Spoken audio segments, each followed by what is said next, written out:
প্রথম চান্সে যদি জান্নাতে যেতে চান, জাহান্নামের কোনো স্পর্শ ছাড়া যদি জান্নাতে যেতে চান, তাহলে এই 16 বদঅভ্যাস থেকে, 16টি অপরাধ থেকে নিজেকে বাঁচাবার চেষ্টা করতে হবে। নাম্বার 1, যাদের মধ্যে ঈমান নাই তারা জান্নাতে যেতে পারবে না। দ্বিতীয় সবচেয়ে বড় বাধা হলো আত্মীয়তার সম্পর্ক ছিন্ন করা। আত্মীয়তার সম্পর্ক ছিন্নকারী সে জান্নাতে যেতে পারবে না।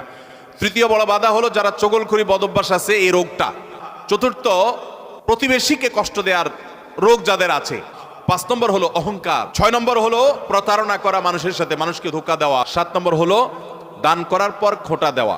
8 নম্বর হলো কৃপণতা। 9 নম্বর হলো ঘুষ দেওয়া নেওয়া।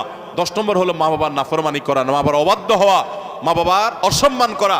11 নম্বর হলো মাদক আসক্ত হওয়া। 12 নম্বর হলো হারাম উপার্জন দ্বারা, হারাম খাদ্য দ্বারা, পানীয় দ্বারা শরীর গঠন করা। আর 13 নম্বর হলো রূঢ় স্বভাবের হওয়া। 14 নম্বর হলো গণক হওয়া। 15 নম্বর হলো ব্ল্যাক ম্যাজিক করা, ব্ল্যাক ম্যাজিশিয়ান। আর 16 নম্বর হলো সিল্কের পোশাক পরা।